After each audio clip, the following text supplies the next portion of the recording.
Alors, bienvenue dans le royaume intérieur. Je suis Julie Deka. C'est toujours une merveille, un délice de me retourner vers vous. Et avant de dire n'importe quoi aujourd'hui, j'aimerais vous dire merci parce que vous êtes là dehors. Merci pour les abonnements. Merci pour les likes. Merci pour tout commentaire et critique. Et merci infiniment pour votre rapport parce que si je prends le courage, vous me donnez le courage chaque jour, je viens de rentrer du travail et après je m'assois. Pourquoi? Parce que vous êtes là, vous m'encouragez par les vues, par les abonnements, par les likes et les commentaires. Likez, même YouTube nous note par rapport à ces likes. Et les commentaires, laissez des commentaires. Même juste un petit bisou, ça fait toujours du bien. Et merci à tous ceux-là qui prennent toujours la peine de liker les vidéos et de les commenter. Voilà mes chers amis. Donc, et en plus aussi, merci pour les dons grâce au lien PayPal qui se trouve sous toutes les vidéos. Parce que grâce à ça, on peut acheter de nouveaux appareils. Comme je dis, j'ai un travail, donc ceci c'est juste par, comment on appelle en français, c'est un appel quoi, un appel parce que je crois que la spiritualité en fait c'est la base de toute vie. Et sortant du continent, la porte par laquelle je suis venue dans le monde, et qu'on nous a appris qu'il fallait faire ceci, ou bien sortant de l'église fait de ses adeptes des esclaves en fait. Donc, connaissant toute cette problématique et ayant découvert la vérité, j'ai une passion de la partager avec vous, car il est dit, partagez tout autour de vous, réveillons-nous. Ça fait tellement du bien de comprendre qu'on est libre, on n'est pas lié par tel dormant ou bien pas. Non, les gens ont voulu dogmatiser Dieu. Et ça, c'est pas la vérité. Et je le dis parce que j'ai vraiment souffert sous ces liens. Tu ne dois pas, tu ne dois pas, tu ne dois pas, parce qu'il faut connaître Dieu. Et après, quand Dieu t'ouvre les yeux, tu vois ce que ceux-là qui te le disent font eux-mêmes pas derrière. Oh my God, c'est dégueulasse quoi. Tu te demandes, mais où est-ce qu'on se trouve?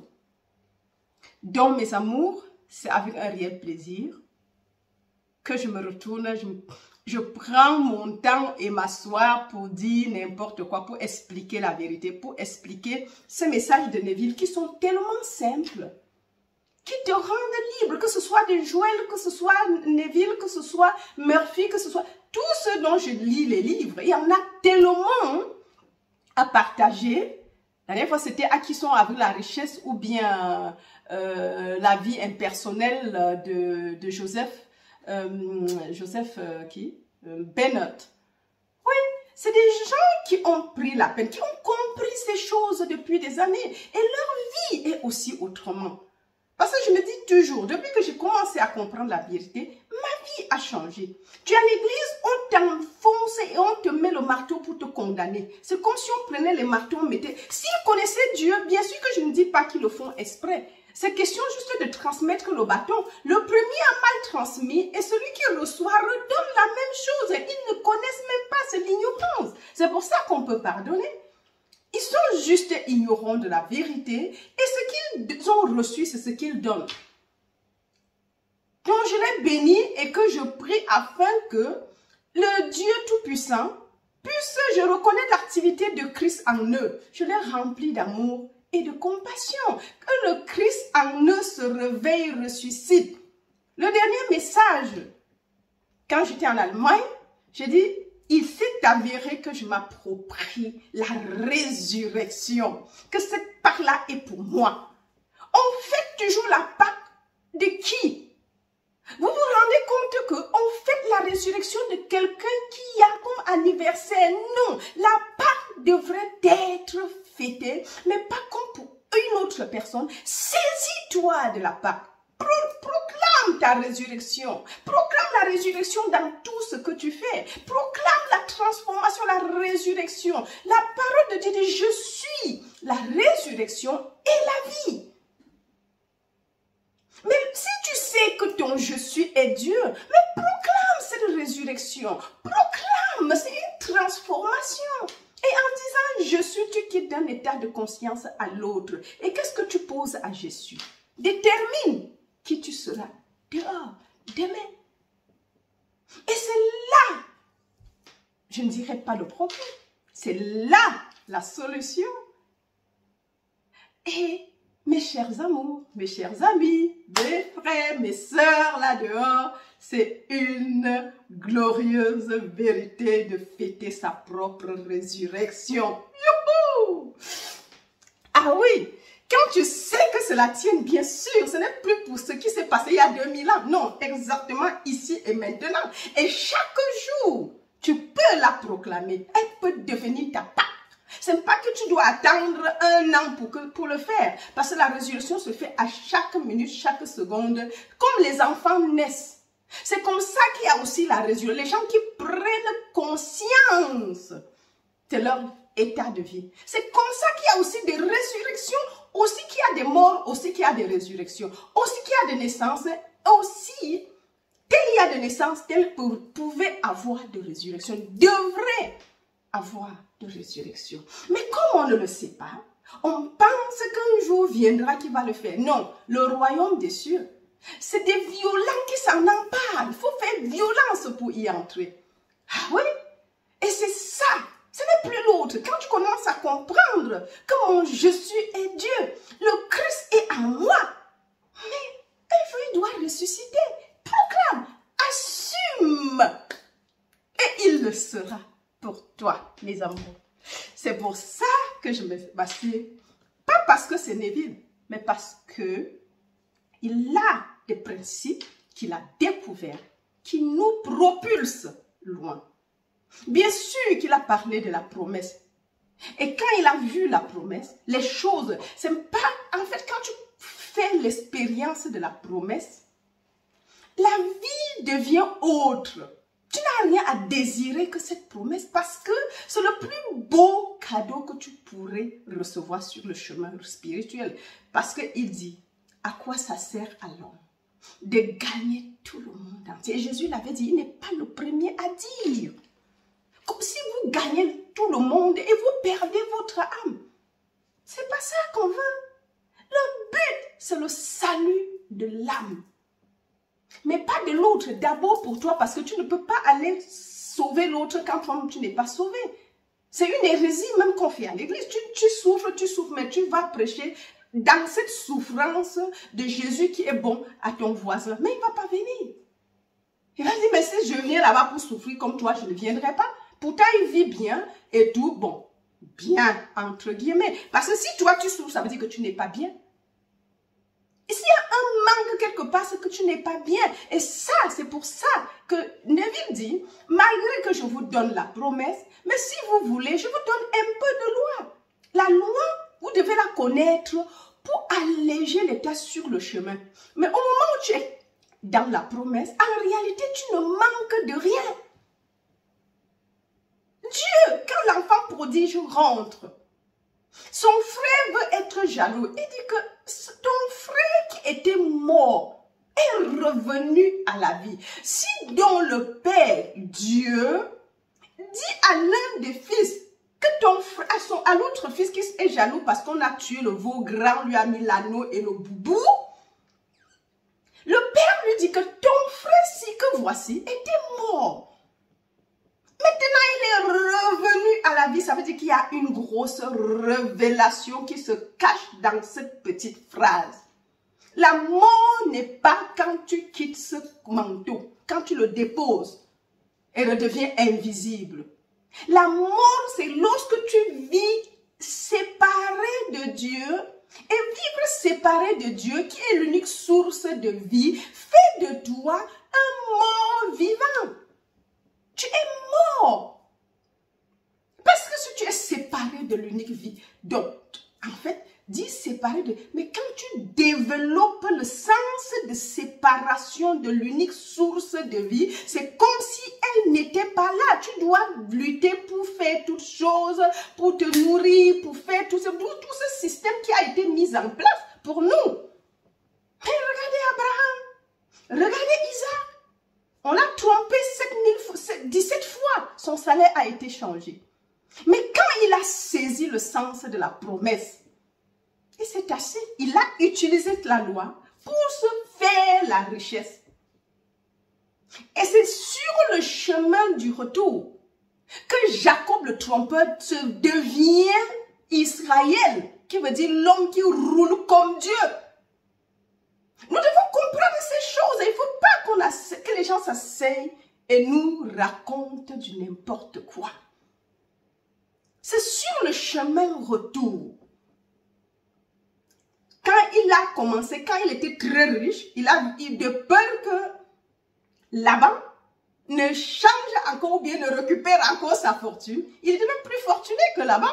Il a dit, je dois partir servir mon Dieu dans le désert. Donc il est parti avec sa femme et ses enfants. Il dit, maintenant je t'ai servi, voilà mon salaire et je dois partir.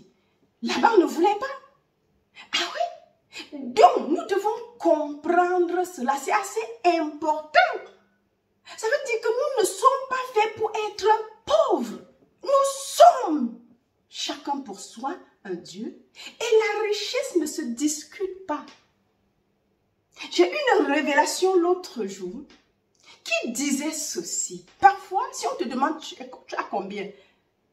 Je suis sûre, tu vas regarder ton compte bancaire et dire, ah, peut-être même là-bas aujourd'hui, là, il n'y a même pas, comme ce n'est pas encore la fin du mois, je ne sais même pas s'il y a quelque chose. Peut-être j'ai juste un euro ou un franc ou je ne sais pas dans quel pays tu me regardes. Tu vas dire, peut-être j'ai seulement 1000 francs ou bien 10 000 francs ou bien 30 000, je ne sais pas comment je vais m'en sortir. C'est parce que nous prenons ces choses comme si c'était la matière. Nous considérons ces choses comme étant limitées. Nous regardons ça dans le sens limité. Et c'est pour cela que c'est limité.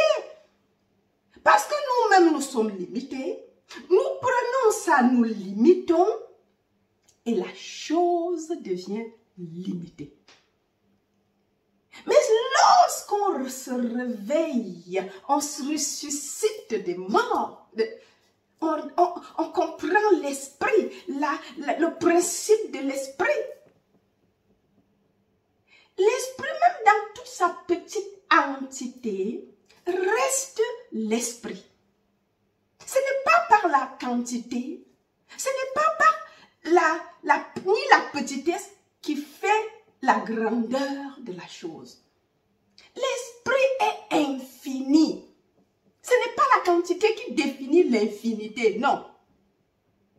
C'est pour ça que Jésus avait compris.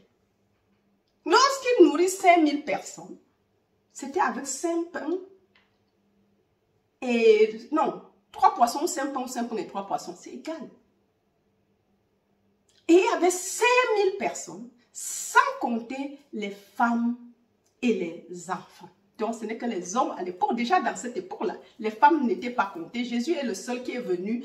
Il était le premier à remettre la femme à sa place. Quand il vient, il met la femme comme n'importe qui parce qu'il a compris spirituellement. Si tu voyais quelqu'un un croyant qui méprise la femme en général, ça veut dire qu'il n'a pas encore compris qui est Dieu. Mais si tu es spirituel, et que Dieu est toute chose, et que Dieu a choisi l'homme et la femme, et leur a donné l'autorité de dominer sur toute la terre, tu seras qui pour aller dominer Dieu? Parce que dominer ta femme, c'est dominer Dieu. Tu vas progresser avec ça. Tu devrais la respecter. Je ne suis pas ici en train de dire qui a quel rôle. Non.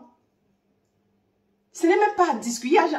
J'ai eu à regarder une vidéo où les gens discutaient de la femme qui veut s'égaler à l'homme. Mais je veux dire, toi qui es l'homme, pourquoi vous passez votre temps à discuter de la femme qui veut s'égaler? Il n'y a pas l'égalité dans ces choses. Chacun a sa place. Si chacun reste à sa place, il n'y aurait jamais de problème. Un couple se forme pour la procréation. La femme de nature est la mère de toute l'humanité. Mais il n'y a pas à discuter les rôles. Mais les gens se mettent à discuter et à discuter, ça n'a rien à voir. Jésus est venu relever la femme qui était, elle n'était même pas comptée comme une personne. Lui a remis un standard. Il a compté parmi ses disciples les femmes autant que les hommes le suivaient et il leur donnait leur place. C'est ce que Jésus a fait. Et si toi tu dis que tu connais Jésus, si toi tu dis que tu connais Dieu et tu es incapable de faire la même chose que Jésus, qui te dit que tu crois même qu'il est Dieu et qu'il est l'unique, dis Jésus, sauve-moi. Après tu te dis je suis homme, je dois marcher sur la femme. Mais ça veut dire que tu n'as jamais connu l'homme et Dieu. Tu ne viens pas, ce que Dieu a sauvé, tu reviens remettre sous l'esclavage. Das geht einfach nicht, dirait l'allemand. Ça ne marche pas comme ça. Et ceci, ce n'est pas pour lutter ou bien pour pointer quelqu'un de quoi que ce soit. Non. Et aucune femme n'est là pour prendre, qui grandit spirituellement, est là pour prendre la place de quelqu'un. Tu as une place qui t'a été donnée dans les cieux par Dieu lui-même. Mais reste sur cette place. Accroche-toi. Mais aime tout le reste. Parce que si tu comprends qui est Dieu et qui tu es, il se manifeste infiniment en tant que toi ou en tant que moi. Et s'il se manifeste en tant que moi, il se manifeste aussi en tant que toi. Mais entre toi et moi, il n'y a pas une lutte. Si tu commences à lutter, ça veut dire que tu n'as pas compris la liberté que nous avons en Christ. Car il n'y a que Christ. Parce que aussi longtemps que tu vas voir toi et moi, là il y a lutte. Je vais avoir, je vais amasser. D'où le problème que vous avez dans le monde économique. Il n'y aurait pas de problème si on comprenait que chacun où il est comblé et qu'il n'y a que Dieu en route. Et s'il n'y a que Dieu, il n'y a pas de demi-dieu. Parce que les gens font de Dieu. Après, si tu dis à ce pasteur qui, surtout les gens qui ne croient pas au ministère des femmes, si tu lui dis il va maudire la femme et lui dire comment il ne peut rien faire et il n'a pas été, la Bible a dit, et il va prendre des versets. Mais s'il comprend, s'il commence à comprendre qui il est, qui est Dieu vraiment, que son je suis est Dieu, et comme son je suis est Dieu, mon je suis est aussi Dieu, et que comme son je suis, Dieu se manifeste pas par les moyens, pas en tant qu'un homme, Dieu est Père, Mère. Melchizedek, quand tu ressuscites, tu es Melchizedek. Paul, quand il a compris, il avait les mêmes problèmes. Quand il a accompli les Écritures, quand il a eu la révélation profonde des Écritures, il dit qu'en Christ, il n'y a ni femme, ni homme, ni enfant, ni pauvre, ni esclave, ni libre. Il n'y a que le Christ. Oh boy, I didn't want to preach on resurrection today. Mais je ne peux pas m'empêcher de dire ce que je suis en train de vouloir dire. Pas je, ce qui est en train de sortir de moi. Quand Paul, qui lui était un problème avec les femmes, quand il a compris la résurrection, quand il a compris que le que je suis de chacun était le Christ, il a dit, aujourd'hui j'arrête de regarder qui que ce soit selon la chair.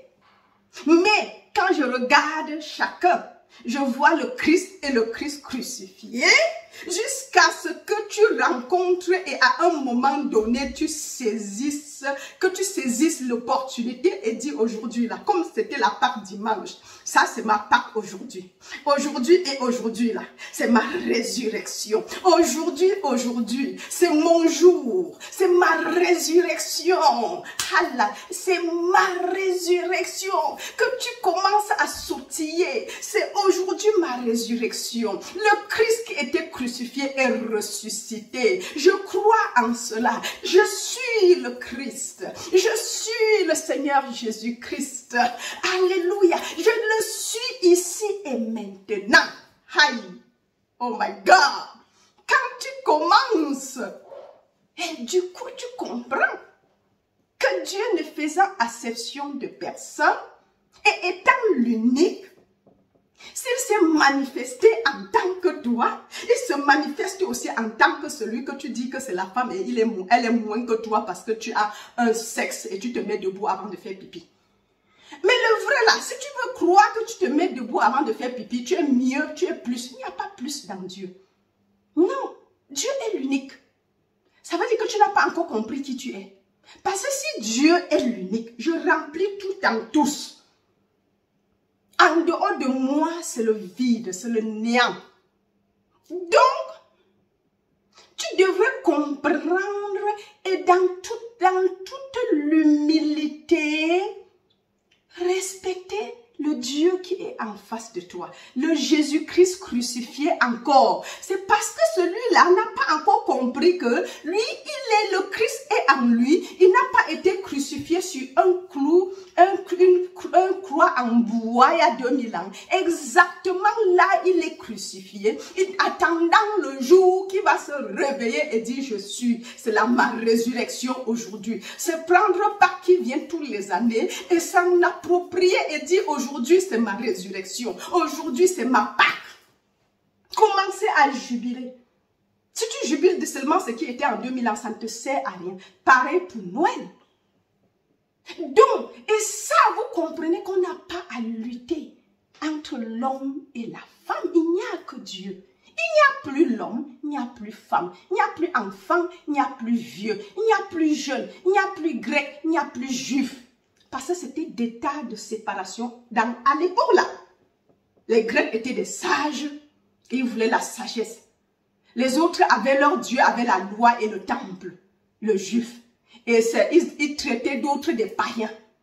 Vous voyez?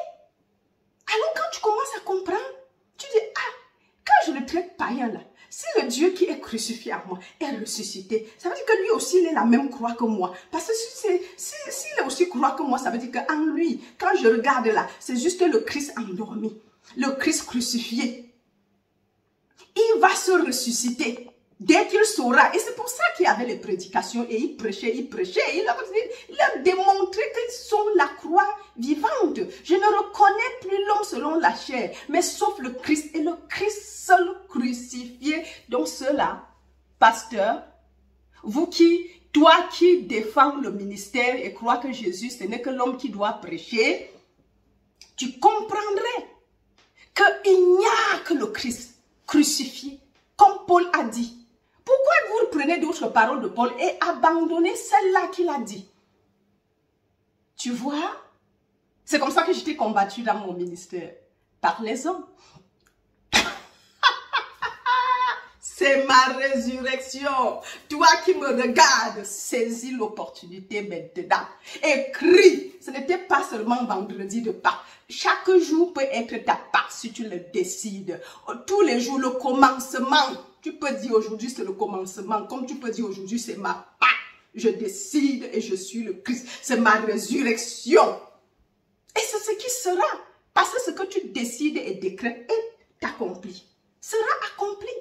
Et c'est ça. Donc, pour revenir, ce n'était qu'une petite parenthèse.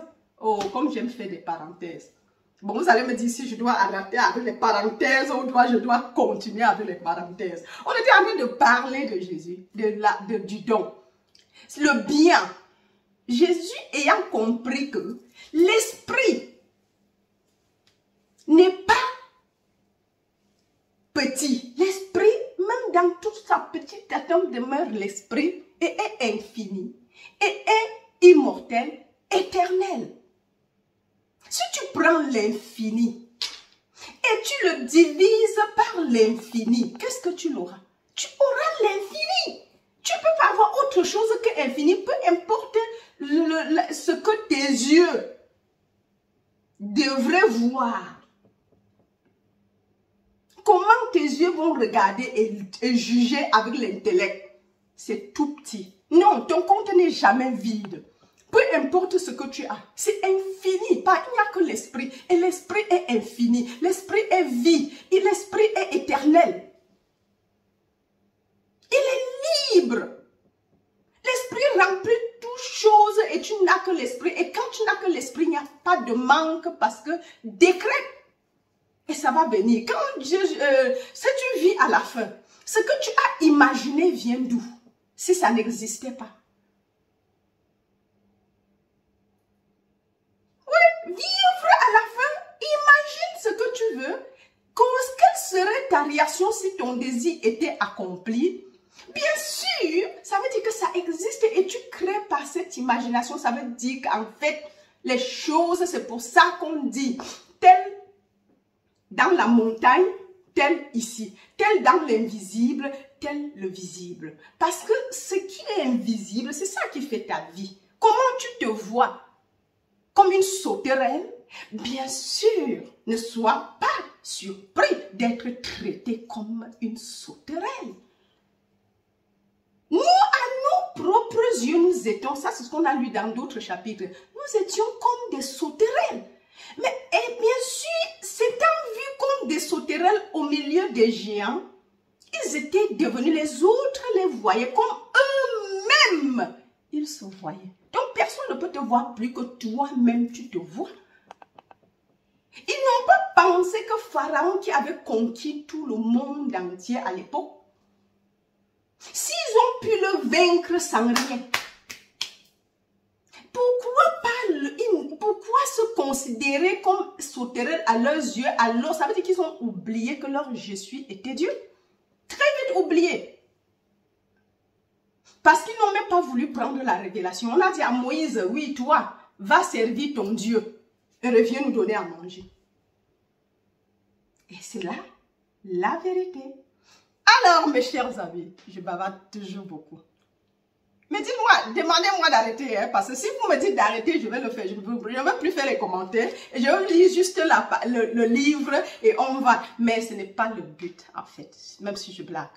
C'est juste, puisse donner. Neville n'est pas là pour vous donner. Je vous donne ma compréhension de ce que Neville dit, selon ce que j'ai et je suis avant. Selon le discernement du Saint-Esprit qui me guide. Alors, donc, si tu me regardes pour la première fois et que tu n'es pas encore abonné, allez, vas-y, clique sur la cloche de notification, abonne-toi, clique et surtout ce contenu, partage tout autour de toi. C'est ça le bonheur. Comme je disais, les points d'accès. Si il y a plein de résurrections, vous voyez que partout, il y aura des Christ qui vont se lever. Parce que tu ne peux pas faire le ministère de Christ si tu n'es pas Christ. Désolé, il n'y a que Christ pour faire son ministère. Aussi longtemps que tu es humain, tu ne peux pas faire le ministère de Christ. C'est pour ça qu'il y a tous des milliers d'églises dehors et les gens développent leur part de doctrine. Jésus, pour faire le ministère de Dieu, s'est considéré comme Dieu. Et c'est pour ça que Dieu, étant Dieu, il ne peut que faire les œuvres de Dieu. Mon Père fait, je regarde, je fais. Et le Père était où? À l'intérieur de lui. Le royaume de Dieu est à l'intérieur. J'ai commencé hier la première partie de la lettre. Il y a plein de choses qui sont là-bas, mais il y a aussi une très grande révélation là-bas. Donc, prenez le temps d'écouter toute la lettre jusqu'à la fin et voir la révélation. Ce que vous ne trouvez pas normal, jetez, mais prenez ce qui est bien. Il y a une très grande révélation sur les lettres de Christ. Prenez ce qui est bien. Avec ce dévoilement par rapport au niveau de ton dévoilement, de la même vérité. Et tu verras qu'il y a quand même une grande vérité là-bas. Même si tout ne... Oui, selon ce qu'on prêche, mais il y a une vérité. Et il y a même d'abord des choses. Quand j'avais lu à l'époque, je n'avais rien compris. Oui, j'ai découvert les lettres de Christ en 2013 ou 2014, j'ai avalé les 8 lettres. Je dis que, mais je savais qu'il y avait quelque chose qui se cachait. Je savais qu'il y avait un truc. Bien sûr que j'ai jubilé et je jubilais, mais je n'avais pas pris tout le temps parce que je sortais fraîchement de l'église. La conscience, je n'étais pas encore, comment dire, habitué au mot conscience. Qui es-tu ici? Se cache derrière cette façade, les questions qu'il posait à l'homme et à l'église, par exemple. Je ne comprenais pas encore, mais pour moi, j'étais déjà assez émue Donc, c'était un grand changement. Donc, juste pour dire que si on commence à comprendre, tu ne peux faire le ministère de Christ que si tu es Christ. C'est Christ seul qui fait son ministère. En tant qu'humain, tu ne feras jamais le ministère de Jésus, de Christ. S'il faut dire je suis le Seigneur Jésus-Christ, et ce n'est que Jésus-Christ lui-même qui fait son ministère. Ça, c'est la grande révélation et il n'y a pas autre. Et ça, encore, c'est un truc que j'aime, que ce soit en Joel Goldsmith ou en Neville. Neville peut-être te donne la loi, mais le but de Neville, même à la fin, Neville te dit, les choses, ce n'est pas en courant, en créant. Quand tu crées, c'est avec le mental que tu crées.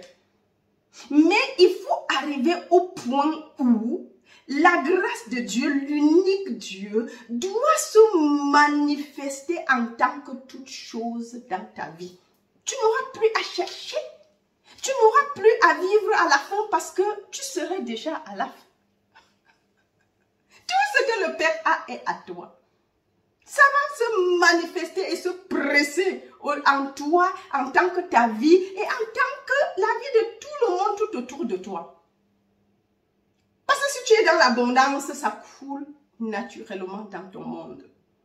Parce que la richesse n'est pas avoir une villa, 2 villas, 3 villas, 4 villas, un compte plein. Non, ce n'est pas ça la richesse. Parce que ces choses peuvent disparaître. Tout d'un coup.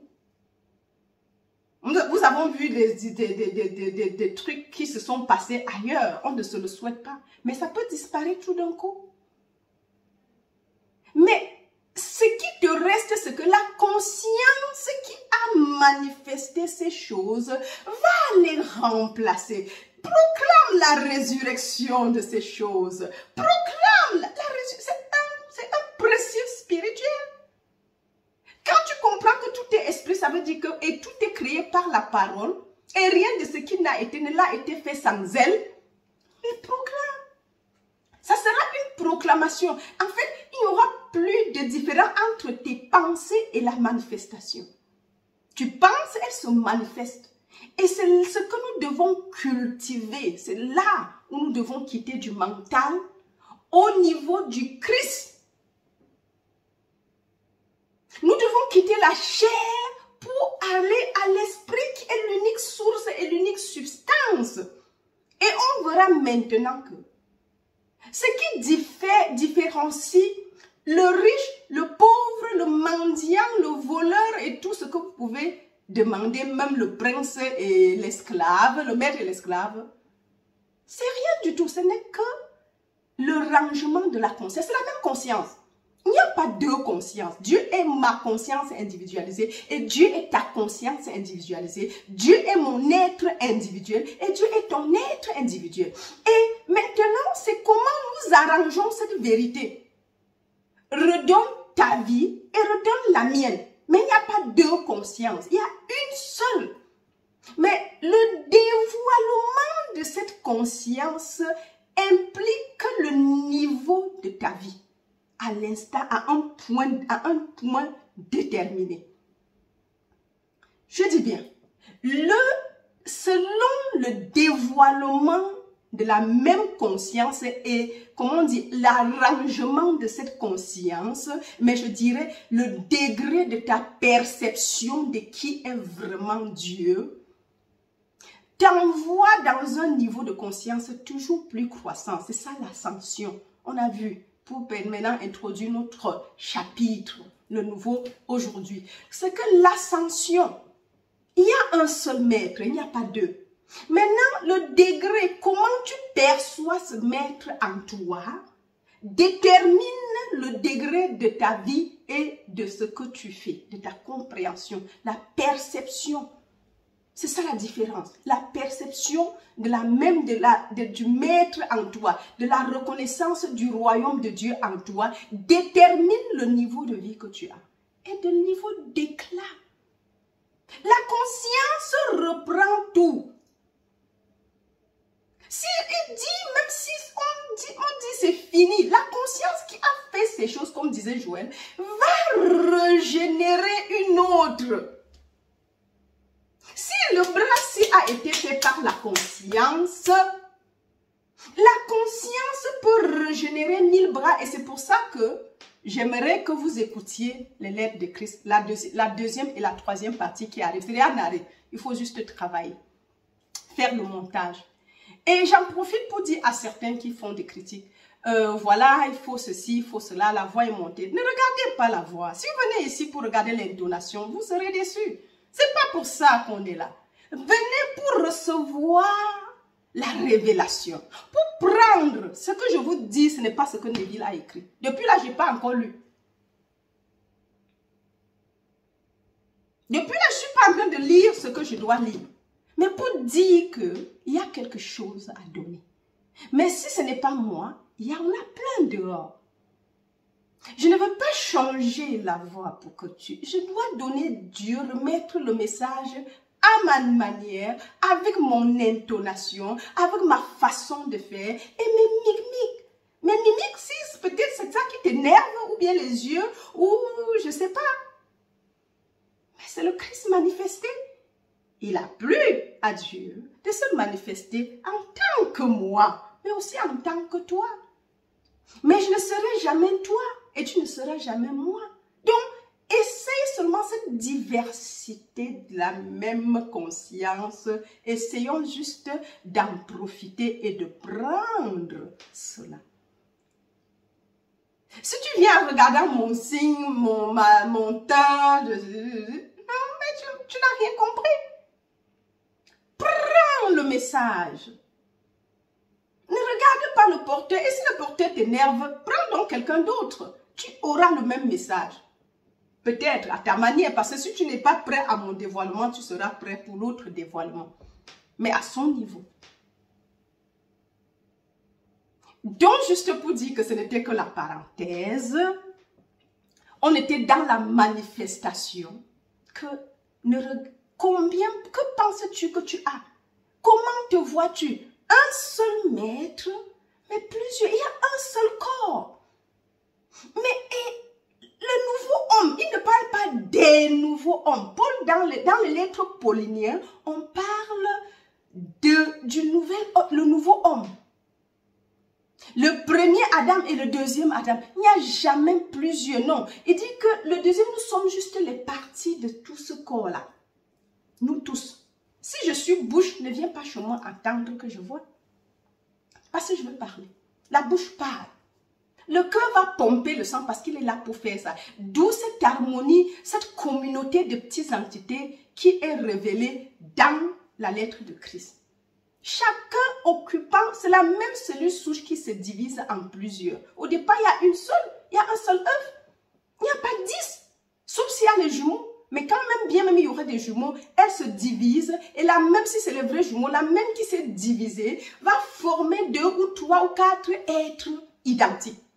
Mais chacun complet. Donc, ça veut dire qu'à la fin, il y a une seule base. Et c'est là où on parle des vrais jumeaux. Les faux, il y a deux œufs qui se développent au même moment, qui sont fécondés. Mais chacun se développe pour former la tête, les yeux, le cœur, les os, les cheveux. Vous voyez que c'est la même. Il n'y a pas deux. Sinon, il y aurait 2 personnes. Mais ça, c'est le mystère de Dieu. Le même se divise, se multiplie, devient ceci, les doigts que j'aime bien bouger. Mais si on commence à comprendre ça, on doit comprendre que on ne doit pas sous-estimer une personne. Et c'est pour ça, il dit, je ne suis pas venu perdre. Parce qu'il sait que Jésus avait compris, la femme adultère, on a dit, la loi dit, lapide. Il a dit, ok, flagrant délit, on l'a trouvé. Il dit, la première d'entre vous, qui n'a jamais péché, qui lance la première pierre. Et ça, c'était pour lui, pour l'éprouver. Chacun a pensé, réfléchi et voit, oui. Oui. Et c'était les hommes, la plupart, bien sûr. Lapidons. Et il a fait ça avec un homme. Si on l'attrape en flagrant délit, vous vous rendrez compte, on attrape 2 personnes en flagrant délit et on veut lapider une seule personne. Comme c'est la femme qui veut faire et qui a fait. Parce qu'ils ont mal interprété le jardin d'Éden. Vous voyez que c'est ça. Et Jésus, il a dit, ok, la première personne d'entre vous qui n'a jamais péché, qui lance donc la première prière. Et si donc, comme certains disent que Marie-Madeleine était prostituée, ça veut dire que ces hommes-là seraient peut-être pas derrière un à un aller là-bas et que peut-être ils étaient jaloux parce que c'était avec une autre personne. Vous voyez un peu comment les gens peuvent être égoïstes. Mais parce qu'ils n'ont pas compris, je ne suis pas en train de les condamner ici. Il n'y a que le Christ crucifié. On ne peut même pas raisonner nos pensées. Mes pensées ne sont pas vos pensées. Mes plans ne sont pas vos plans, a dit le Seigneur. Quand Jésus a dit cela, ils ont disparu. Et il s'est mis à écrire, à regarder. Quand il retire, se lève la tête, il n'y a plus personne. Il dit que mes femmes, où sont tes accusateurs? Il dit qu'ils sont tous partis. Elle dit, ah, si eux, ils ne t'ont pas condamné, qui s'use donc pour te condamner? Va, mais ne pêche plus. C'est vrai que là, il y a une autre interprétation psychologique de péché, hein, et même toute cette histoire, si tu vois bien sa signification psychologique, elle serait autre. Mais si nous venons au niveau de terre à terre, nous voyons que même certains pasteurs traitent leurs fidèles de pécheurs. Mais s'ils voulaient imiter Jésus, ils ne le feraient pas. Ils vont seulement dire, va et ne pêche plus. Il va les libérer. Donc, développons-nous, mes chers amis. Mais comme introduction, ça a été très longue, donc je crois que je ne commence pas la lecture maintenant. On s'arrête ici, c'est juste une bénédiction par rapport à la fête de Pâques qui est venue. Et je dis, saisissez votre résurrection. Waouh! Allez, mes amours, je vous aime très fort. Et je me réjouis pour cette longue introduction, mais saisis tout ce qui est dit là-bas. Et je prie que l'Esprit Saint, qui est l'esprit de révélation et l'esprit de discernement, t'accorde ce discernement parce qu'il est en toi. Il n'est pas seulement, il est impersonnel. Rien n'est personnel ici sur terre. Mais tu l'appropries pour un temps, mais à un moment donné, c'est mieux d'être le point de la conscience à travers lequel la grâce de Dieu déverse par toi et touche tous ceux qui sont tout autour de toi. C'est pour ça que nous devons être de bons points d'accès comme les réseaux Wi-Fi pour qu'il y ait toujours la présence et la grâce qui abondent à tout bout de chemin. Allez! Et c'est pour ça que je paye le prix. Bye bye!